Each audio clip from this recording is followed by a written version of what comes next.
Well, welcome back to another episode of Going Direct. Today we have L281 President Tim Edwards and CAL FIRE Chief Joe Tyler. So Chief, thank you for being here. Absolutely. Today we're going to talk a lot about partnership between the union and the department and some recent successes we've had and kind of how we can move forward together. So thanks for being here. Wonderful. Look forward to it. And I'll start with, in the past decade, we have seen a lot of momentum and successes between the department and the union. So what are some recent moments where you felt both the department and the union have been aligned in those successes? Well, I appreciate that question because what we find is that it's when we are aligned that we are, in fact, more successful. And what we have seen occur over the last 5 years is caused by a strong labor management relationship. And with that, it allows us to continue to meet the mission of the department and support our people. And so when I think about some of those changes we've seen in this department, well, number one is our people, seeing the growth of our people. But it's not just that, it started seeing these large and catastrophic fires occur and seeing the toll that it was taking on the people of California, but also on the women and men of the department, that we knew we had to do something different. And so we needed to adapt to the fire suppression needs of both our local government mission and our state mission.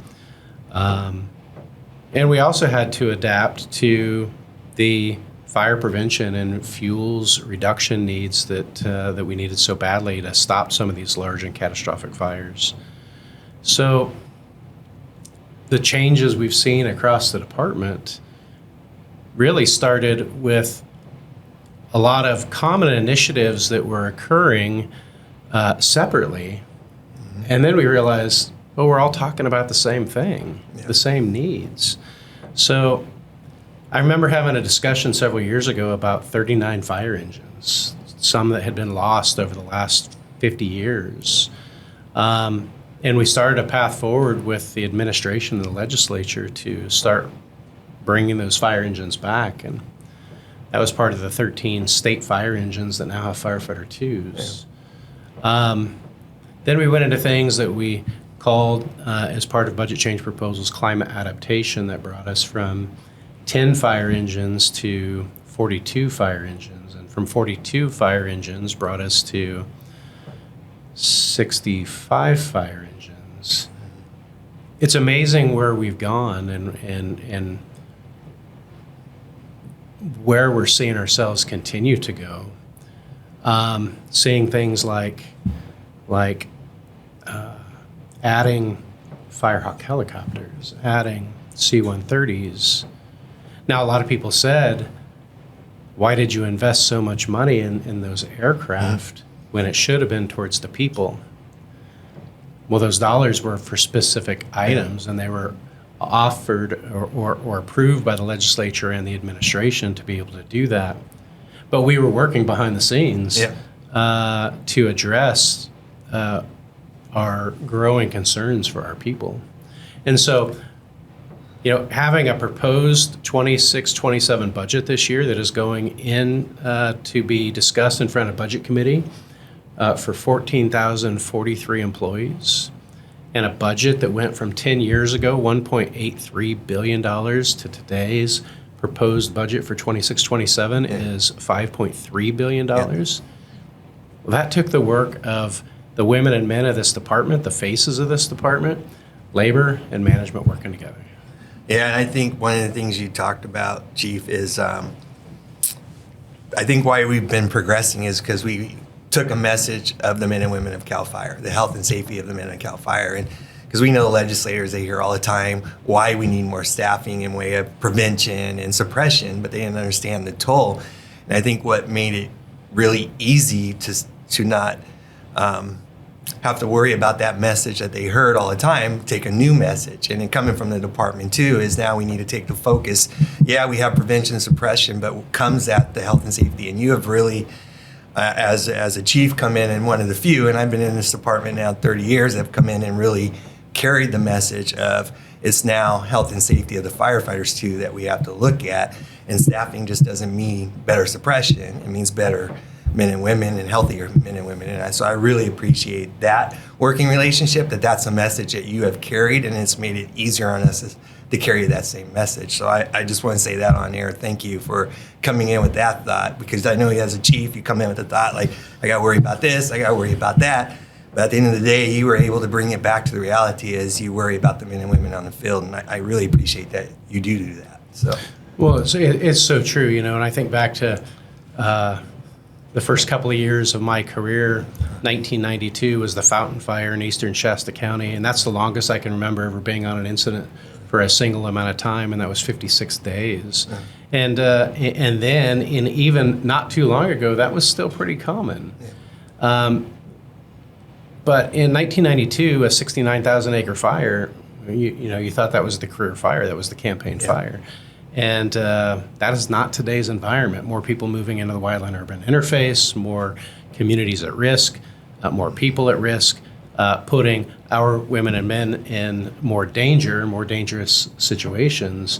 But we got to focus on them. And not only do we need to focus on them where the history was that we worked them for 14 or 21 days and then put them in a hotel for a couple of days and then worked them another 14 to 21 days and then put them in a hotel, that is nonstop. So the initiatives moving forward for us now are changing some policies to actually get people away from the incident back home. How are they going to deal with the home life and their husbands, their wives, their girlfriends, their boyfriends, their significant others, if they're not able to go home? Yeah. So. Yeah, that's a good point, because I say that to all the legislators where I go. I took me as an example. My wife is an RN. I go to the station. She's got a job to do. I got a job to do. We have 2 young kids. And then she has to take, time off of work because I'm stuck at work. It created that friction for her and her job, which then carries home and creates the friction at home. And guys and gals are coming off the fire lines and going home to a stressful situation because of being gone so long. So it really does, getting home really does help the home life, for sure. Absolutely. Yeah. Now take your example and bless the women and men of this department whose spouse or significant other is another first responder, whether law enforcement or fire or nurse or one of those occupations in which is shift work. Yeah. Makes it even more difficult to see each other, keep that relationship, keep that bond. So important that we're moving in this direction. Yeah, so great thing. This year you were talking about the coming budget. I haven't seen it full, but my understanding of the current budget as I see is there is no current cuts, at least to the suppression side of CAL FIRE. Am I reading that correctly? So you are reading that correctly. Yeah. That was a wow moment. And I relate that again to the work that this department is doing, but the face of this department is the men and women, right? The work that they're doing, the over 600,000 emergency responses in local government and state mission, the exceeding my expectations related to fuels reduction, defensible space, prescribed fire. In 2022, I said we need to meet a goal of 50,000 acres of prescribed fire annually. And the unit chief said, Chief Tyler, you're crazy. We're not going to be able to meet that. And yet last year and the year before, we exceeded those goals. So the legislature is seeing that. The administration is seeing that. Regardless of how you feel politically, you are supported by the legislature and the administration to keep this department going and the successes that we're making.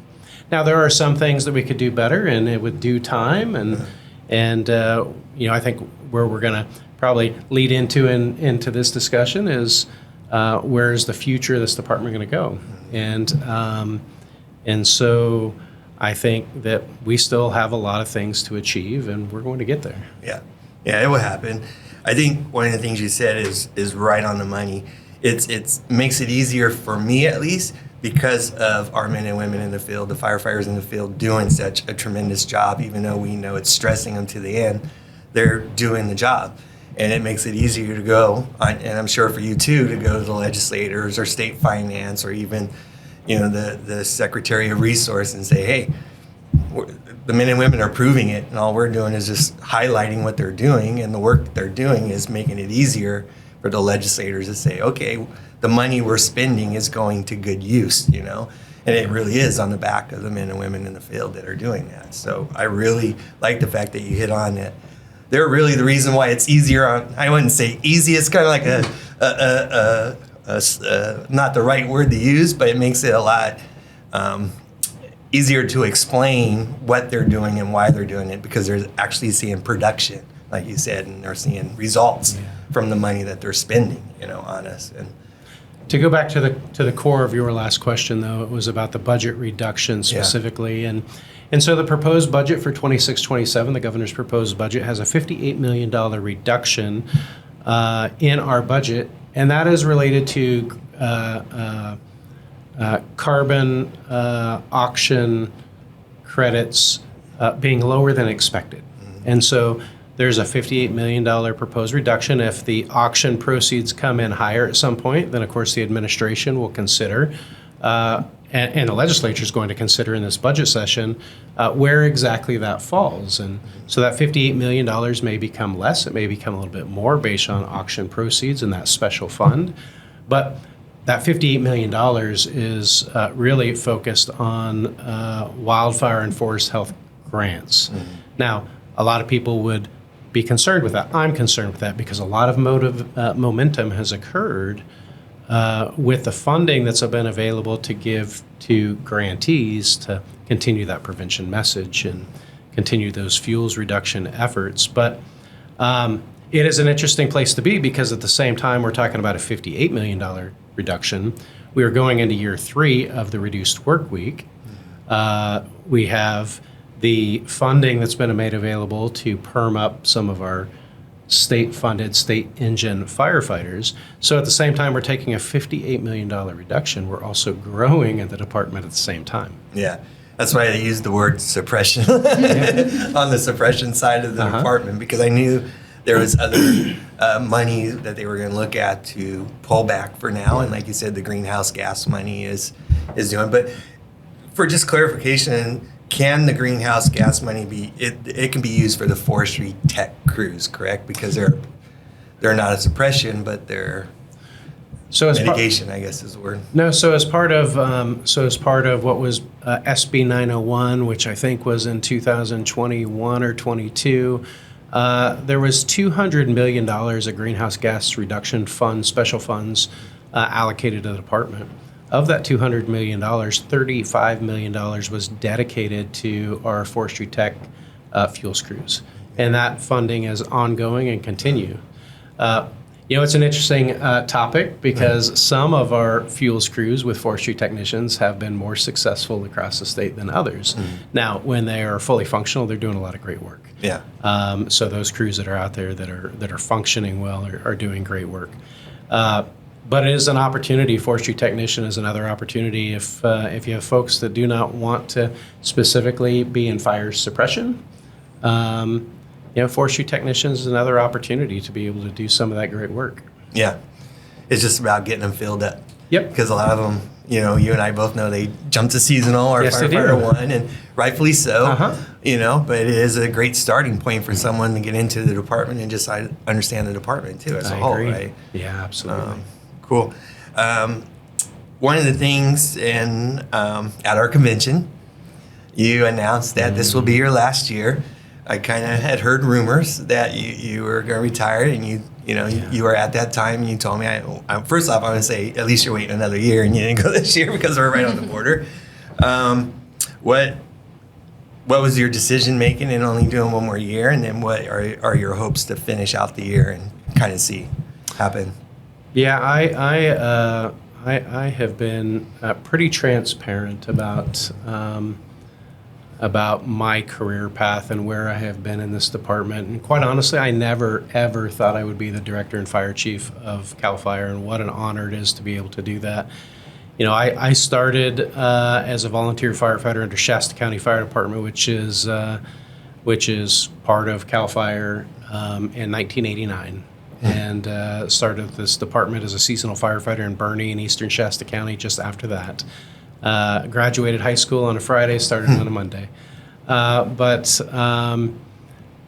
this is my 37th year, going into my 37th year. This is 4 years in as the director. That is wonderful. I'm glad that I have been in this position. You know, I have been transparent that I was going to retire when I turned 50 in 2021. Mm-hmm. And this is, again, I'm going to tie it back to health and wellness, right? I was going through a rough spot in my life and just thought that maybe the best thing was a fresh new start. My son graduated college in Utah in September of 21. I took a small road trip to think about what my future was. The future was I'm not done, and I'm going to focus on health and wellness. Then I had the opportunity to be the director, and that allows me to drive that initiative even further. But I got myself into a position in which I recognize that the team, the people, have accomplished so much. Mm-hmm. There are so many things that we have accomplished, and finding myself in a position that is coming to the end of the second term of the Newsom administration. A new governor will be elected on November 2nd. That it is just an appropriate time to transition out after 37 years of service. Mm-hmm. Yeah, I'm hoping to stick around a little bit longer than that, but that's up to the members. But it's going to be whoever fills your shoes are going to have high expectations for me to come in with the same mentality. I will tell you that. Who knows who that will be, because, of course, the governor can come in and appoint whoever he decides to appoint, right? But I will say that my success as the president, at least in the last 4 years that you've been around, is because of our relationship. I agree. And the fact that we can sit down and have a conversation and understand that you have to take a certain position. That's just business. I have to take, but we don't make it personal. No. And we work through and resolve whatever that issue is, however it ends up. And so the one coming behind you has a lot to fill, you know, and hopefully in the same mentality, and specifically in the mental and physical health of the men and women in the field, because you have really been a champion. I tell everybody, I started as a paid call firefighter in '92 in San Bernardino. I went to the feds for 1 year. I was with the feds for the '93 Malibu fire. That was like my career fire when I was starting out. Got picked up as a seasonal in San Bernardino in '94. So I've gone through a lot of chiefs. And then I became rank and file director and went through, you're my third chief now. And I can tell you, out of all of them, I think and I can say this, first off, you're the only one that I know really took the welfare of the men and women serious, but also you have made it a point to do something that I've never seen a chief do and attend, you know, the International Association of Fallen Firefighters Memorial to recognize the men and women that you represent and lead. So big shoes that come in behind you. I don't know if you realize that, you know, people see that and they appreciate it, that you have taken that. But in this last year, what is your goals to kind of accomplish or see through before you leave? All right. So that's an important aspect. There are things still on the horizon, you know, and I'm going to dive down the aviation road first. 16 Firehawk helicopters in place, but San Diego County is buying a 17th that we're going to staff. So, and it's going to be painted in CAL FIRE colors. So we will have a 17th CAL FIRE helicopter. 3 of the 7 C-130s are in place right now. So McClellan, Fresno, and that third one was supposed to go to Ramona. It's got some construction going on. The 4th and 5th will be done here in the 2026 fire season. So you're going to have 5 C-130s flying and supporting the people on the ground in 2026. Related to law enforcement, you know, looking at a lot of efforts that have been going on there, but to continue to support and grow our peace officers in the department to do the great work that they're doing and give them the tools that they need to do that. And then the important items really are the ones that we hit on just a few minutes ago, and that is we are going into year 3 of the reduced work week. So year 3 is going to bring a significant number of company officers into training and into the staffing models for our engines. So that's going to be one of the priorities to see continuing down the road.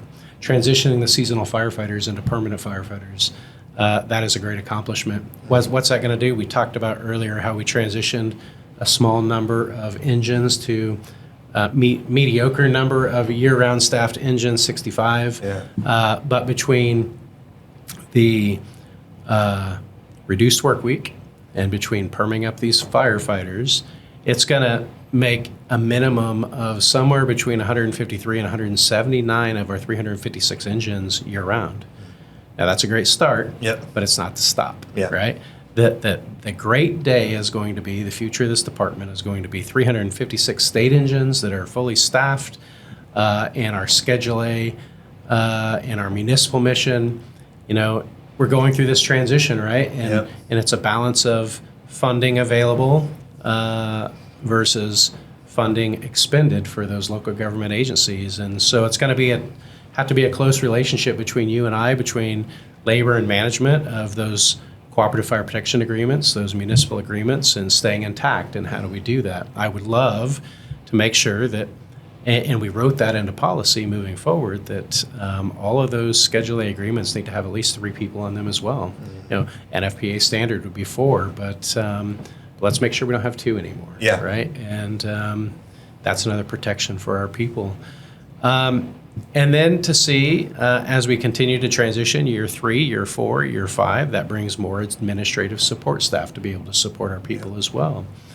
Then that sets the stage for, hopefully, you, as you continue your great work, and whoever the next director is, to look at transitioning to that industry standard 56-hour work week.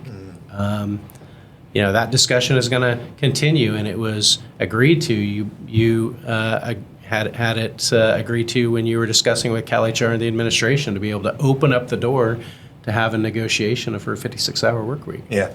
And I think that maybe not achievable in the next 365 days because we're still hiring people. Yeah. It is achievable shortly down the road. Yeah, that's 2027 is where they agreed to sit down at the table with us when we extended our contract to have that conversation. I think they, quite frankly, I don't know, but I think they agreed to it because the department knows that it's needed, and that the staffing will hopefully in 2027 be close enough to do it. So hopefully in 2027, it's unfortunate that you will be doing what you're doing, you know, relaxing somewhere on a beach somewhere while we do it, maybe. I don't know. I will applaud the efforts. You know, so you're right. It's not going to happen in 365 days because it's not part of the conversation, but we can definitely line it up to happen and make sure that everything stays flowing so that it's a possibility in 2027 to make it actually happen. So, you know, there was no doubt, and I want to make it clear that there was no doubt that we recognize that a reduced work week is important. We recognize that Local 2881 was pushing on behalf of your members, our employees, a 56-hour work week this entire time. yeah. But we have to recognize that it was not too long ago that, I guess it's longer than I think, but not too long ago, that up to 2015, we had one training center in the state. Yep. One statewide training center.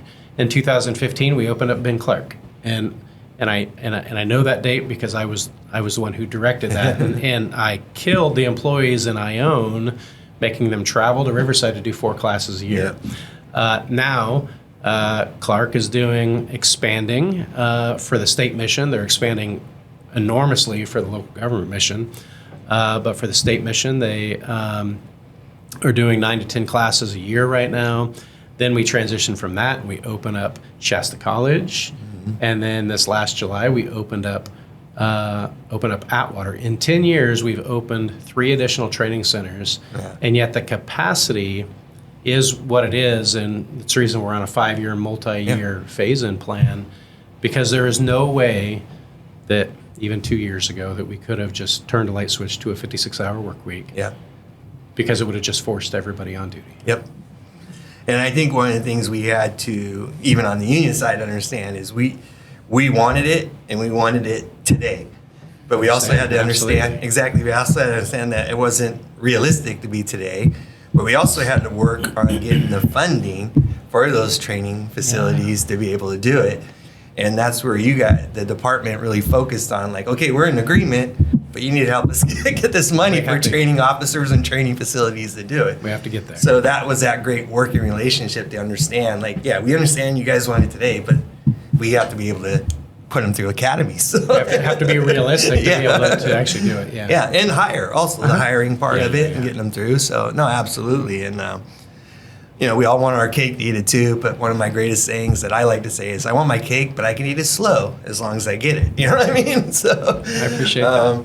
And it's working. I mean, and Atwater's opened up, Shasta's opened up, Clark has opened up. So it's going to happen. As I said, we're lining up, and the support staff was another big one that you were really vocal about. That, hey, we know you want that, but we have to be able to support that. And so you were a very champion on that side of it too, making sure that you had people in place to be able to do a hiring and testing, and then the actual training and the PSs that all come along with that. So, yeah, it is realistic to have an expectation that you're going to get paid on time and your benefits are going to be there and they're going to be right. Yeah. But to do that, you have to bring the administrative and the support staff to be able to support those employees that you're bringing in. Yeah, and that, I know when we go to the legislators, that's the big thing when it comes to money. And I know you probably get hit on it more than I do, is what's your priority, the staffing or the support staff? And realistically, it's both. And they both have to come along together to make everything flow as smoothly as possible, especially in this time that you mentioned of this great growth of this union, and we're experiencing growing pains in the union and the department because we're bringing on so many people. So, yeah. So one of the things you and I talked about, and segueing off of that, is that I know that there's going to be hiccups as we go through this growth and this transition, and there are some things that are very clearly set in stone within the MOU, and there will be managers, supervisors that will make mistakes, and it's our job to address those mistakes and correct those mistakes. But every once in a while, we're going to run into things in this growth that neither of us expected. Yeah. And so what I would ask of the members, our employees, is that they just bear with us, and that's part of that communication you and I have to be able to say, hey, this issue came up, neither of us thought of it, and let's figure out how to address it. Yeah. And I've been telling, I don't know if you read the last article in the Firefront, is with this growth, a lot of young people moving up quickly with very little experience in actual fire service as a whole, but any type of company officer type situations. So mentorship on both sides, and in the Firefront, I really focused on that, and I probably will do that again. That mentorship, because I'm sure you're like me. We had great mentors, captains that came in, but they had a lot of time, and now we have a lot of young captains. So it's going to take mentorship from division chiefs to battalion chiefs to all the way down the road to be able to teach people how to be leaders. When I go into our trainings and our workshops and our conferences, and I talk to people, it's a common thing that I hear is that our workforce is young, and on average right now our workforce, you can go to the Workforce at a Glance, it's available on our website, but the average years of service of our employees is about 7 years right now. And out of 14,000 employees, 7 years is the average year of service. So yeah, we have a young workforce. So what could I impress upon people is don't gripe about training. Go get as much training as you can. Have managers and supervisors who support you in that training, growth, and development. We need to support that, and I'm saying that publicly. That needs to be supported. There was a place in which we were young employees too, and people said that we were young and inexperienced. And if you put your head down, train, become proficient in your craft, you'll be experienced. Now, there are some things that we did that helped facilitate that young workforce, and that is things like our firefighter hand crews. So important. It is the right direction, right? But at the same time, it could potentially put a firefighter on a hand crew that was only a crew firefighter and now is eligible to be a fire apparatus engineer. And so all we can do is keep giving quality training. And, a lot of our local government partners, they suck that up because they know that we as an organization are investing in our training centers, our academies, the training we're providing at the unit levels to give people the training that they need, that are really making a trained quality firefighter for somebody else. Hopefully not long, going to an industry work week and working on the pay that people will come back, not leave. Yeah. But mentorship is important. And one other thing that I wanted to mention there was think of it this way. Yes, we've all had great leaders. Those great leaders have been mentors. But some of us have even had not so great leaders. And they were great mentors as well because they showed us the way in which the future we don't want to be as our own manager, supervisor, chief officer. Yeah. I think the biggest part in it's easy to teach someone to be a firefighter. And I'll just say that. You can learn skills. It's easy. It's harder to teach someone to be a leader and to be a mentor. And I see the department putting on more and more management type classes, which is good. But I don't know how you dive down to teach someone to be a true leader in the sense of the word. Because when I say young, I think actually maybe the average age is probably not age-wise young, because guys are starting later and stuff like that. But with real no leadership experience, and they're jumping in, and I hear it from a lot of people, like that guy's only got 3 years on a job and he's an engineer. And like, well, yeah, because we're growing so fast, that's going to happen. But you can teach them how to drive a fire engine all day, but can you teach them to be a leader? You know what I mean? And I think that's where that focus from at least that side needs to come to. You know what I mean? So I appreciate that that discussion because I don't disagree with you, and it's one of the reasons that we went to an outside organization called Blanchard. They provide two leadership classes. One is leading and influencing, and one is leading teams. The leading influencing is part of a JAC requirement, and we've constantly filled that class, 20 classes a year, with largely JAC employees. I wish we could give that training even sooner, but what's so important about that training is it does a couple of things. It makes one think about the strategic plan and where the growth of the department is going. The other thing it makes you think about is personal reflection of who you are currently, who you are as a leader, who you are as a mentor, and recognizing differences between people. And I wish I could give more people that class. A lot of people come into the class saying, why am I here? And by Friday, they're saying, I understand that I just reflected and realized who I am as a person, who I am as a leader, and how I can effectively communicate and mentor others. Yeah. Yeah, that's going to be, I think, the biggest issue. I don't even want to call it issue, but a hurdle as we go through. And hopefully when we eventually get to that captain, engineer, firefighter, that captain will have some experience and the operator will be able to be the operator and learn from that captain going forward. So you're building that mentorship all the way up the line. But for now, it's a growing pain. And I tell guys, and I know you were there, that I think it was 2001, 2002, the great badge giveaway, and a bunch of guys promoted very quickly when it wasn't, it took us a while to promote back in the day, so you got a lot of time on the job before you promoted, but that was the last time I've seen a real big push in promotions, and here we are now, and I tell everybody it's kind of like the great badge giveaway, and it's going to hurt, but it's going to be better in the long run, as we get there. Yeah, that's a great point as well. As a seasonal firefighter from 1990, but I was not an engineer until the spring of 1998. Yeah, that's a lot of time to grow within the department, and that is not happening anymore. No. Not only is my concern every day of thinking about that and the experiences levels we have in the department, that my phone is not going to ring if something bad happening. I just recognize that people are going to continue to grow. My concern down the road for a future director is I know that everyone is working on retirement security and trying to drop that retirement age back down from PEPRA. There's a lot of discussion about that, but a future director, a future department, a future union president is going to have to be concerned in about 30 years that there is going to be another large wave in transition within this department. Yeah. One of the reasons why we're trying to push the drop program through CHP to keep some of the more senior guys hang out just a little bit longer for part of this mentorship as we go through this, They help us go through it because you're right. It seems like almost every few years we go through this great. And yeah, probably in 30 years with all these guys being hired, I'll be on a beach somewhere too, hopefully still alive. I tapped, sorry. But,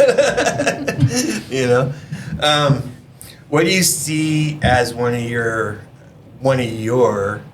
goals or objectives before you leave in December that you'd like to see happen outside of a work week and pay, just as a department as whole, as the director? I want to see, it's an initiative that's being worked on, but I would love to see an increase in the number of state fire engines that are permanent year-round. Yeah. That has been a long time coming. We are not in a fire season anymore. We're in a fire year. At the same time, as everybody knows, I came up the ranks from a firefighter to the director, and I recognize, sitting in the seat that I am today, that our foresters, our resource management programs, are a critical part of getting that fuels reduction and that prescribed fire done. And so we need to continue and recognize where we are and where we are succeeding to continue garnering the support of the legislature and the administration to continue that fuels reduction work that we're doing. And that fuels reduction work, while is not the glory of responding to 911 calls, going to structure fires that all of our municipal stations are doing, and they're doing great work at it. But at the same time, it really brings us back to our forestry mission as well. Getting out there in the woods, getting out there in the environment, operating chainsaws efficiently, understanding fire behavior, doing some prescribed fire, pushing the edges of the limits of that vegetation and the fuels to be able to do some great prescribed fire. Man, on the ground, on the job experience, it's no different than going into a Phase 5 Draeger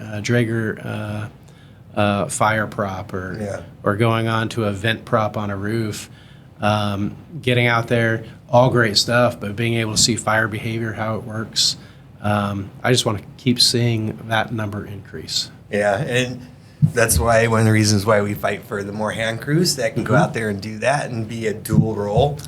Why they need to be year round is because they have one certain part of the mission they can be doing and still be prepared to do the other half of the mission, right? And I think a lot of our young guys lose focus on that, and it's funny you say that because I actually agree that we're one department, but we have two types of missions. We do.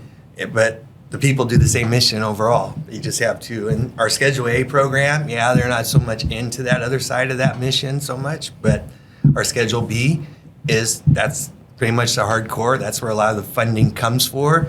And we have to tell our guys that, hey, when we're talking to the state legislators, it's really focused on that side of the mission. So understand they expect to see production and results for that. Yeah. So very hard to try to tell a young firefighter that, you're on a hand crew, but you're also out there when you're not doing fighting fire, you're out there training, and you're training by cutting clearances and doing controlled burns and stuff like that. Because like you said, you're learning fire behavior when you're doing it. You're putting fire on the ground. You're creating the field break. So it's all part of your training, but it's also meeting another mission. That's how I'm trying to explain it to them. Yeah, and like you said, overall, it's meeting the mission of the department in totality, and it is what is making the department successful in what it's doing, meeting the needs of the public, and getting the faith and trust, maintaining the faith and trust of the legislature and the administration. Yeah, exactly. I want to go back because we jumped off of the training portion of our department. And I think for me, one of the things that are probably the biggest move in training is the training of all of our firefighters to a state firefighter 1 level now. And I know you can recall that between the union and the department, we really got into some battles about untrained firefighters going into structure fires when they're not even trained. And under your leadership and under your administration, that transition has happened, and I think that's huge. And a lot of people are shocked that CAL FIRE is actually doing that. But to me, that's a big move in a training component too, which also adds more training, Yes, it does. to Castle and other areas, So if we're going to have a firefighter, they need to be trained as a firefighter. They need to be expected to operate as a firefighter, just like I expect that of our engineers, our fire captains, their growth and experience, but I still expect them to go interior on a structure fire. And if I'm going to give you a breathing apparatus, I expect you to be able to fight that fire. In that case that you're referring to, we've had several cases, and we wonder about, I'm going to squirrel here for a second. We wonder about what happens in these cases where people get hurt, and then we send in a SART, a serious accident review team, and then nobody hears about it, right? Because some of those discussions are draft findings, they're confidential, they are changes in policy, and I guess that's where I'm going to go is you may not know what the end result, maybe we could do better with that, but then suddenly you start seeing these policy changes. And so the case that I recall was a case out of Amador County. Yep. And we sent a seasonal firefighter with lack of experience into a structure fire by themselves. And that firefighter got burned. And it segued into the need of making sure that we had more portable radios available and making sure that we had more training available and making sure that we had better personal protective equipment available.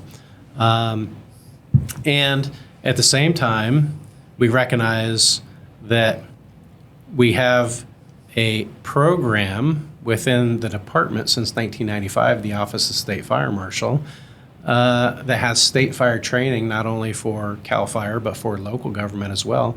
And yet we weren't meeting the same standards that we were expecting local government to meet. Yeah. And so this transition, brings a workload to the regions, to Castle, of giving our firefighters 1A, 1B, 1C is a great step in the right direction of having well-trained employees in the field.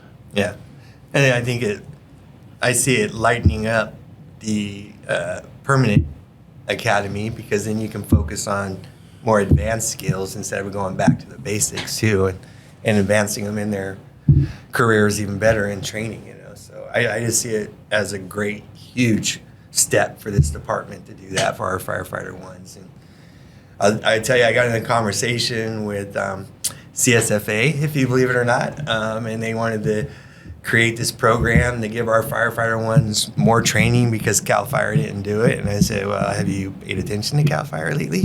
They're all getting a state firefighter one right now, and they were kind of like, oh, really? Yeah. CAL FIRE is advancing, people. We are advancing. Yeah. And one of the things that the team has been working on, it's been important, is while we're doing that for our firefighters, the other thing I wanted to do was make sure that there's always a great place to continue to refine and rebuild on the foundation. But what I didn't want to do is get ourselves in a position in which we were duplicating training. So we were giving firefighter ones a level of training, and then they were going to the firefighter academy for firefighter twos, right? And they were getting the same training. And then they would go to the company officer academy and they would get some of the same training. Well, let's balance that out and let's stair step that, The firefighters will get the training. They'll build upon it in the firefighter academy, build upon it again in the company officer academy. So we're not duplicating and keeping people away from their homes for any longer than we need to. Yeah. One of the questions I get asked is, does the department, I'll say this and then I'll refer to what your thoughts are, see, you have Jack for engineer, you have Jack for firefighter too, but going back to mentorship and training, do you see another level of training for people that reach that captain slot other than basic management? Like a company officer certification or something like that they have to achieve before, some level. So we had some outdated employee development guides. 4021 is the policy number, and so that team is doing great as well in refining the employee development guides for every civil service classification we have in the department. It was broad, where there were a lot of classifications that had no development guide. And so to your point, as we're building these out, it's giving a pathway for, I'm going to get these wrong, but fire officer certifications, chief officer certifications. It is creating that pathway in which the department is going to need to support our employees in getting there. Back to JAC specifically, we have the Firefighter 2 JAC, we have the Engineer JAC, we have open list that is tracked by SubJAC and JAC for open list fire captains. We have our HFEOs that are tracked by JAC. But we have to also be careful because, and I'm not speaking for CalJAC, but they have so much capacity. They work closely with the Department of Education. And so some of those classifications I just talked about, they are more than happy to track for us, but there's no monetary incentive, educational hours, or otherwise to be able to track some of those employees. So to put in another layer of like a fire captain JAC, it's certainly something that SubJAC could talk about. But if we can capture that also in our employee development guides and then support our employee development guides, then we're going to get our fire captains and our chief officers in the right place as well. Yeah, something to put them on a path to a fire officer certification. Yeah. I mean, I looked at it probably in the middle of last year because you know how back in the day you go get it started, you're locked in under those requirements. And holy moly, the requirements today is quite extensive, but it's a good pathway to go down in training and mentorship. So one of the things that the union is really gonna stress and going forward is, and we kind of had a brief conversation before you came in, is PPE and protective equipment for the men and women in the field. And we are going through this great spurt. Supplies are kind of hard to get, but we still have units where there's no second set of turnouts on firefighter ones. Some of them are in old turnouts. We're really going to be pushing heavy to do that. So hopefully we work together on some of the stuff to make sure that is accomplished. I know we all have to face the new PFAS issue, and if there's gear out there, where do you, not knowing, and I don't know if this is the right question to ask you, I know San Francisco went away from a PFAS type scenario, and not every, how do I word this? Not every fire department works under the same stresses or environments and things like that. So right now in our department, what's going on with the research of PFAS or how we're going to advance our gear into the future, do you know? Yeah, the position of the department right now is, well, I'm going to go back to conversations we had before this podcast started, and that is going back today and researching what the issue is with second sets of turnouts, because there's so much going on, admittedly. I don't know the finite details about what is going on with our structural ensembles right now, but I'm going to go find out. The item about the future of our personal protective equipment is I do not want our personnel in structural ensembles, or any ensemble for that matter, that is carrying carcinogens outside of what we already know we're exposed to in our day-to-day hazards. PFAS is an example. But there has to be an alternative to that. And folks are working towards those alternatives to have large on the market. What I don't want to do is move so quickly that we end up putting our firefighters in another set of PPE that now doesn't have PFAS but has some other chemical in it that is not healthy for us. So we will transition. We will transition, and we will get the people the gear that they need. We will transition people out of PFAS into some other structural ensemble that is safe and effective for our people. Yeah, I think, and that's where I really wanted to go with that, is because we get, the latest, greatest, everybody wants the latest, greatest, the big words, and And yeah, PFAS is a chemical that gives off, but my brief reading of what few and limited non-PFAS is, it creates other problems. And I think back, and one of the things I read is there's no breathable type, I don't know how to word it, but if I put on the non-PFAS in San Francisco, it doesn't allow me to off my heat because of the way it's done. What's the word I'm trying to use there, Chief? There's no way to... You create more heat exhaustion because you're building up heat, and there's no way, because PFAS is more fibrous and allows heat to... And the new stuff does not allow Doesn't allow it to wick away. Exactly. And I think about the days I worked in India in the middle of 114-day summer. I don't want to put on gear that's not going to allow me to give off heat and not encompass it. So it's a lot to think about. So yeah, you think San Francisco's in it, but San Francisco works in a foggy, cool, year-round, most of the time environment, and that's where I was going. Like, there's so many different things to gear. I agree. You know, and people have to consider that hey, it's not that the department doesn't want it, but that's what I want you to say. It's like, you got to do it right, because we work in so many different environments and things like that. You know, the focus right now is the structural ensemble, but to your point about heat stress, heat wicking, absorption, that's the reason that we focus for so long on dual layer, single layer, Nomex pants, fire-resistant cotton pants. We have gone back and forth so many times, so many years, and I think that we finally got ourselves in a good spot. Some people would argue with those dual compliant pants that we have right now that sometimes they don't look good because they're dirty. Yeah. But hey, you know what? If they're safe, effective, efficient, our employees can do their job and they're doing them healthy without being hit with heat exhaustion, heat stroke, then we're in the right path. Yeah, I think, when I hear people say uniforms are dirty, I think of it two ways, and I'll just say it. One is, it's a personal thing. I know you had to look sharp all the time, so even if I went to a fire, I came back and changed out of the pair of pants because I wanted to look sharp, right?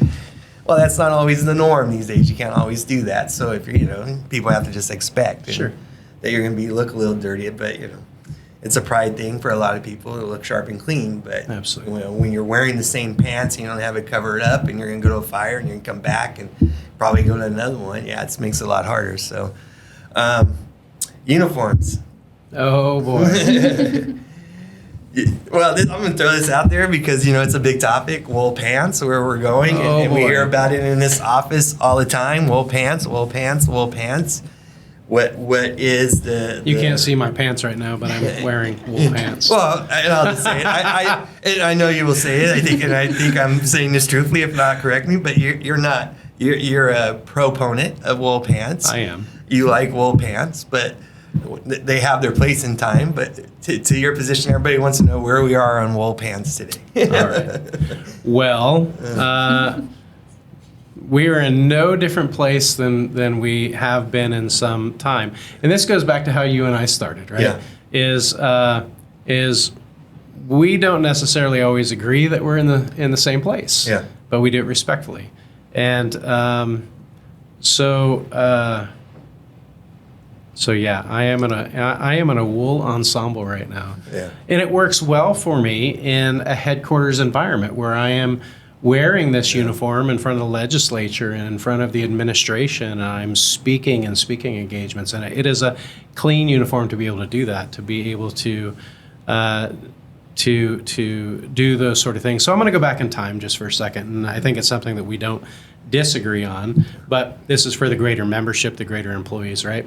It used to be that we had, because this is a pet peeve of mine, and I'm going to take this platform to correct it. It's all good. We used to have a Class A uniform, which we still have to this day. It's what people are graduating in, right? Then we had a Class B uniform, and people correlate the A to, I don't know why, Schedule A, but it wasn't, right? It is still the dress uniform. Well, everybody correlated a Class B uniform as the wildland uniform. The Class B uniform was that back in the day. So it was A, B was the work response uniform, and C was the administrative uniform.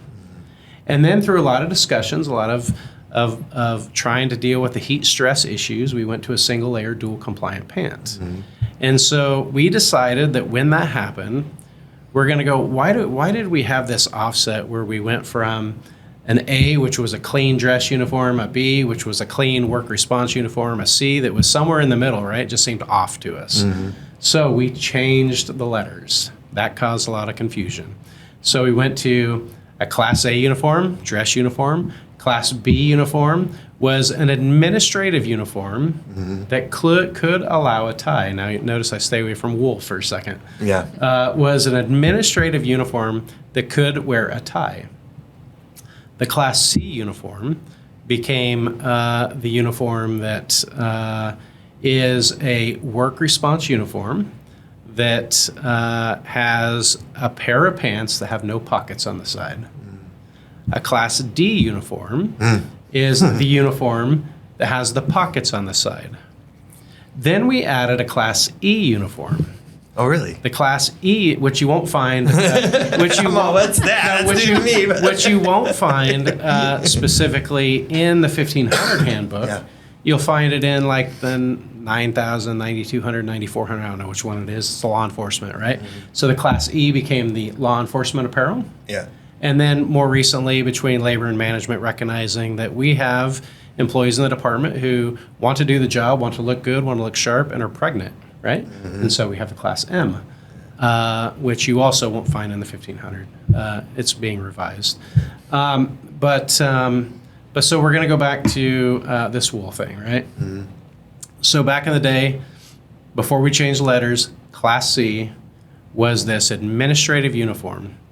The problem was it was a flying cross pant that was no longer made. It was no longer available. And our policies, some of them still outdated, those policies were outdated. So a recommendation came forward, well, if you can't get that pant anymore, here's another option. That option I'm wearing today. That is what we call the Class B uniform today, the administrative uniform. That administrative uniform was intended for individuals who are not going to potentially be in a work response setting. They were not going to have the expectation they were going to respond to fires. Now, where we are still having discussions and where we disagree is in the meet and confer process for the Class C and D pant was how that Class C pant was described. Correct. Right? Correct. And so that's the discussion we have to continue. The Class C pant was described as an administrative uniform. But I'm just going to be honest in public. The intent of that, and I get where you're coming from, the intent of that was those people who were working in pre-fire, those people who were working in a command center, those people who were working in training, who would still respond to fires, but just didn't need to be in a pocketed pant. The other discussion that occurred leading up to this was that when we transitioned to the Class C and the Class D pant, we didn't want people coming off of a fire engine, a bulldozer, or a hand crew, and half of them being in a pocketed pant, Class D, and half of them being a Class C non-pocket. We wanted them to look sharp. We wanted them to look standard, uniform, and so there's that. So yes, we're going to continue having this discussion. I don't think we're too far off. I actually don't in the way of when you're describing it, because I remember the straight leg pant. You have the tactical pant. That's truly fire engine response. You're riding every day, and the tactical or the straight leg pant would be used for those scenarios like you said, or public events where you can get into those, or even a training class where you can get into those. That's where I think the discrepancy may be in the understanding is that we believe those were the same thing for training. If you were to go to a training class, you didn't need to be in a tactical. We're not agreeing to. You didn't need to be in your tactical pair of pants. You needed to be in a sharper looking pant. And that would be the straight leg pant. I understand. And if you were as a chief or someone in a department utility driving back to your station after training and you came across something, you at least had some kind of protective barrier because they were still in Nomex type pants. That's a good argument. So I think I think that's where our understanding was from, but it would be a dual role, right? And so I don't disagree with you. The one word you use is like the best word ever, optional, because optional takes everything out. You don't have to do it. Like you Totally can or you cannot, and we know where the discrepancy is. Yeah. Whether they're optional or not. it is the formal training environment right now. I think is where people are probably we're not aligned quite yet. And I think and just being quite frank, I think the whole issue arose is because there was no agreement or policy or optional or non-optional, and when it just came out, it was mandatory right out and buy them. Is where I think the issue arose. Like, well, slow down, people. I understand. Let's have a conversation because cost is cost. Yes, no, I totally get that. Yeah. So. I was actually an opponent to these to begin with as well. I approved them, and I'm like, I'm not going to go buy these. Yeah. But after having them, I don't know, I've been wearing them maybe 2 years now. Yeah. No, you've been very clear that you're a proponent of them, and I get it. They don't. And, I could argue. I could make all kinds of arguments, right? They don't fade. They stay clean. Yeah. But then you can make the argument to me, well, the reason they don't fade is because you have to take them to the dry cleaners. Yeah. So. And you're using them in a position where you're not out in the environment. Yes. You know what I mean? So different scenarios. Yes, my windows don't open. I'm not in the environment. They got nice, good tent so the sun doesn't beat down in there. Sorry. The new resource building. Yes. In fact, the old resource building, holy moly, man. Yeah, it looks beautiful as Who's in there now? Nobody yet. I think they're starting to. The Labor Department agencies. Is that right? Yeah. EDD, Labor Department, OSHA. Yeah. I gotta get in there and see how much and where they made it look nicer. It's like you couldn't do that when we were in there. No. Looks beautiful. I think we covered. Do you have another question or something you had there that you? No, I think we covered kind of all that we thought of. But if you could have, I guess, one closing remark of like your hopes for the future and like what kind of gives you hope for the future with the department, with union, what would it be? What gives me hope of the department is the relationship that we have right now, the relationship between labor and management, the JLMC. Everything is going well. Well, not everything's going well, but most things are going well. Like I said, we just got out of a discussion of things that we don't necessarily align on, and that's going to happen. But my hopes for the future is that our health and wellness will continue. That we will get to the point where in 2027 you're going to negotiate another reduced work week. Amazing that from 1977 forward, really nothing had changed, and then the reduced work week to a 66, and in 2027 a 56. That is my hope for the future. My hope for the future is that we're going to make a safe environment for our firefighters, whether it be in our state mission, our municipal mission, our all hazards mission, right? That we are going to be one of the leaders in the industry, both locally, statewide, nationally, and quite honestly, internationally. We're doing a lot of international work right now. To be able to continue the last 3 years of a reduced work week, and while you're going to argue for the 56-hour work week as well. That is my hope for the future. My hope is that we're going to make a more resilient California through the work of our natural resource management program, through our people doing fuels reduction and making our landscapes more resilient. And by doing that, we're going to keep our fires, our wildland fires, smaller, and our people are going to get home quicker. That's what I care about. At the end of the day, you cannot like fuels reduction and prevention, but it is that work that's going to get you home to your family that much quicker. My hope for the future is that unlike the recent loss of engineer Danny Cook in Riverside, that we can do things to prevent future line of duty deaths, that we can do things to reduce occupational illnesses and injuries that will eventually lead to an occupational death. That is the work that we need to be doing together. Yeah. That finally, because we hit on it earlier, that we do have a young workforce. Embrace this time. Embrace being a firefighter, embrace being an engineer, embrace being a fire captain, a battalion chief. Train, master your craft, master what you're doing. Don't just say it's 5 o'clock and you're going to go kick your feet up in the in the recliner. Yeah, there are hard hours worked and there's soft time, but you can certainly master your craft in soft time, reading manuals, watching videos of other line of duty deaths, not just our own, but across this nation, and ways in which we can prevent them. Yeah, I would close on that too. One is take initiative to watch out for yourself, whether it's physically or mentally. Don't try to dwell on what's going on in Sacramento. That's why you and I are here. Know in Sacramento that the department and labor are working well together. We're not always going to agree. That's just the nature of the business.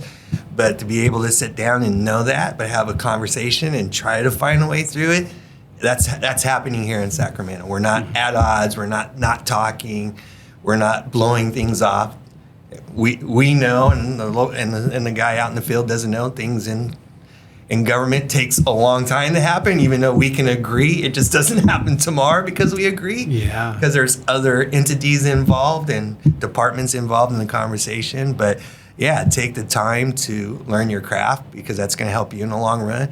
Take the time to watch out for your fellow brother and sister and mentor, and let us worry about the behind the stuff going on here in Sacramento, and understand that we're on the same team, and we're fighting for the same thing. We just have to get two different roles to get there. Agree. Yeah. Awesome. Well, thank you for your time. Thank you, Kelly. We look forward to continue, working together for the good of our members and the department. I appreciate the opportunity to be here. Yeah. Thank you. Yeah.